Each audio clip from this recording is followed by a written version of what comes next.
इसके अगले वाले शॉर्ट्स में हमने देख लिया कि भाई कंसाइनर जो है वो कंसाइनमेंट क्यों करता है, लेकिन ये बंदा क्यों करता है जो कि अपनी शॉप में किसी और का माल रखता है, वो देखते हैं। चलो,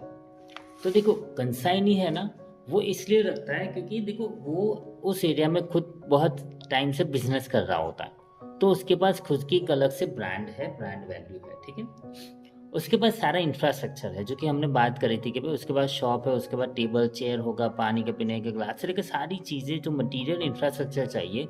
वो उसके पास ऑलरेडी है। तो अब ये है, तो इसका अगर इस पे 10 रुपये कमा रहा है और अगर 1 रुपये ज़्यादा करके 11 रुपये कमा सकता है तो क्यों ना कमाए, ये सबसे पहला क्वेश्चन, ठीक है। अब मान लो कि हमने पहले भी बात करी थी कि ऑनरशिप जो होती है जो माल सामान की वो कंसाइनर की होती है, तो इसको तो कोई टेंशन है ही नहीं। अगर डैमेज हुआ तो भी कंसाइनर का हुआ, सेल नहीं हुआ तो ये माल सामान है ना वो वापस दे देगा, तो इसको तो कोई रिस्क है ही नहीं। अब दूसरा मैंने बताया था कि भाई ऑनरशिप तो कंसाइनर की रहती है, तो इसको माल सामान परचेस नहीं करना है, परचेस नहीं करना है यानी कि उसको इन्वेस्टमेंट नहीं करना है, पैसे नहीं देने। अपनी शॉप में थोड़ी सी जगह बना ली, यहाँ रख दो,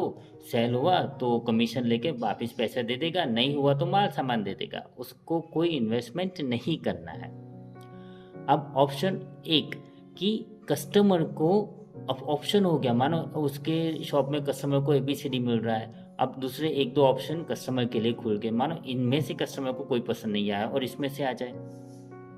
तो कस्टमर के लिए वो ऑप्शन भी ओपन कर रहा है। तो इतनी सारी रिस्क है, इतनी सारी उसको प्लस पॉइंट्स मिल रहे हैं, रिस्क नहीं है, इन्वेस्टमेंट नहीं है, कस्टमर को ज़्यादा वो दे रहा है, ऑप्शंस दे रहा है, सिर्फ उसको क्या करना है, प्लेस करना है मटेरियल अपनी जगह और उसको उसके बदले में कमीशन मिल जाएगा, ठीक है। तो इसके लिए ये जो कंसाइनी है ना वो माल सामान ले लेता है और वो अग्रीमेंट साइन करता है और अच्छे से बिजनेस करता है, ठीक है। अब वो जो यहाँ पे जो डील होता है तो वो कंसाइनमेंट अग्रीमेंट होता है जो मैंने आपसे पहले बता दिया, ठीक है। अब जो कंसाइनर है उसको अकाउंट लिखना होगा, तो ये उसको सेल नहीं कर रहा है, वो बेचने के लिए रख रहा है, तो इसका जो अकाउंट वो लिखेगा वो अलग से होगा। अब वो कैसे होगा वो हम अगले वाले वीडियो में देखेंगे, अगले वाले शॉर्ट्स में देखेंगे, और वो वीडियो होगा शॉर्ट नहीं होगा क्योंकि इसका अकाउंट जो होता है ना वो बहुत लंबा आ जाएगा। तो तब तक के लिए पढ़ते रहिए, आगे बढ़ते रहिए, इस एन MBA इंग्लिश, स्टे ट्यून्ड।